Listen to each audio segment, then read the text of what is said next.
Tupig. Step over dito sa Pangasinan. Wiwi lang kami ni Andy. Andun yung mag-ama kong bumibili ng barbecue. Ayun, no? Ayan. Magkano? Magkano yan?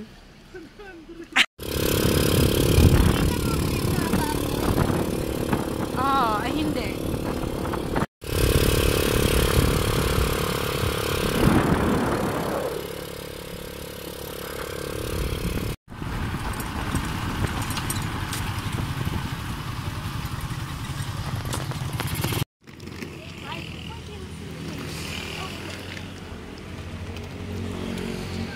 May restaurant sila. Manong Banong Barkada Set. Oh, sige. Sipagan mo.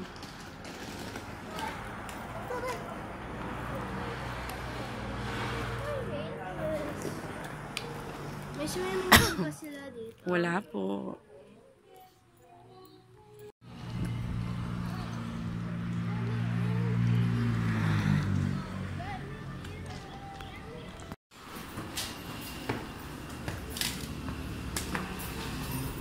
Masarap magkape dito, oh. Sa terrace na. May palayan sa gilid. Ganda ng sunset. Mga 500 muna lang wala. Bigay mo na. Dalawang queen bed. Ay, hindi. Parang queen to tapos double. Or king ito. Tapos queen. Sabi ni Jerson, masyado dong malaki yung room para sa atin. Sabi ko, magtatumbling-tumbling kami tatlo. Simple lang siya. Kailangan nga natin. Ay, lawak ng CR. Hala, ang lawak na sa ilaw niya. Oh. I think, oh no. Luggage. Ang batang excited sa kanyang luggage. May garland daw siya. Pakita mo yung garland mo, Bibi. Yes. Brownies. Uy, may Netflix, Chuchal. Sana all. Wala. Totoo, loko. Meron. Huwag ka. Tupig. Yan. Puto kalasyaw.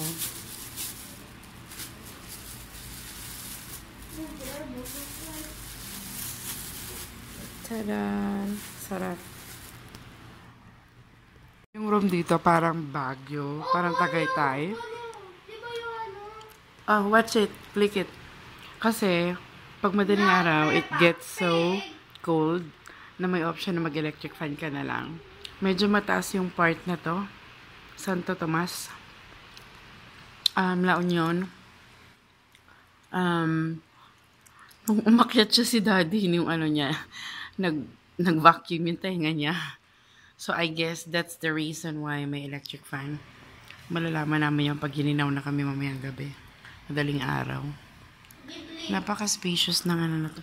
Uy, maganda yan, B. Ghibli movie. Let's watch that. I'll watch with you. Dinner galing Imus. Nakatipid. Yung kay Andy. 3 yan. Pinak ko. Diba? Kami nag-stay. 1 night lang. Yan. Lumabas kami saglit ni Andy. Di pa kami inaantok. Hindi kami nakalabas. Matigas lang yung doorknob. Lalakad lang kami. Tinitingnan lang namin ang view sa gabi. Sarap magkape dito sa may terrace. Ano meron dito? Uy, palaya. Aray ko. Ay, ang ganda ng moon, be. Look at the moon. Ang daming stars. Narinig ba yung mga kulisap? Alam nyo, hindi nyo nakikita pero palayan yan. Bagong tanim. Siguro mga weeks old pa lang, baby baby palay. Or siguro mga ano pa lang yan, mga 5 days old pa lang yan. Parang may mga eggs siya. Tapos ano? Soup number 5. Balls ng ano to? Baka? Balls. Ang sarap ng sabaw. Yung balls yata. Saan yung balls? Yeah. Diba? Wow. Yan ang memory mo ng ano, La Union. Kumain ng soup number 5. First time tumikim.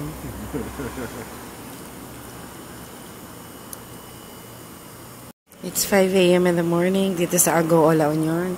May naglako ng pandesal and then yung staff bumili. Tumakbo si daddy. Sabi ko tayo din, bili din tayo. And alam niyo, ang sarap nitong betlog ng baka. Yung soup niya malinamnam. Noong una, soup lang ako. Kasi nga yung uric acid ko. Soup lang, masarap. And then, na-curious ako kung ano bang jelly ba, anong texture niya. Sumubo ako ng isa. Ang sarap, ang creamy. Walang kalansa-lansa, as in, sarap. Mas masarap pa nga yata sa bulalo to eh. Kaso, syempre, ang uric acid, tayo ay hindi na pabata. Yun. Ang boses ko ngayon ay malat kasi mayroon akong sore throat. Si Andy tulog pa. Ayan, dito kami sa number 9. Si Andy kasi yan dito. Good morning.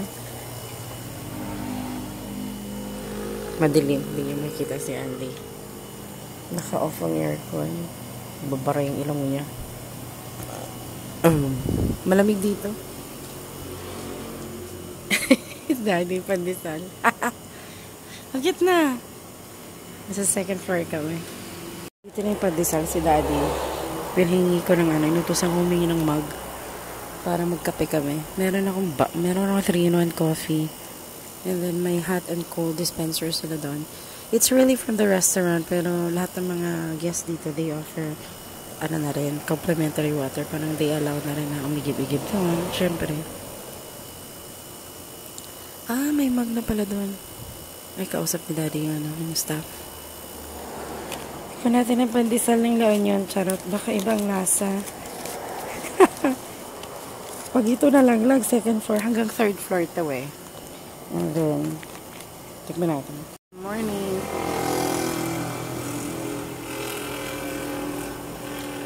Same naman ang lasa. Charot. Pandesal. Nantay ko yung kape.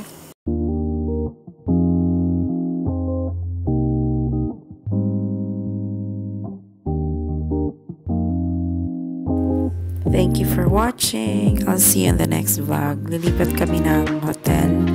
Mabi-beach kami sa Bawang, La Union.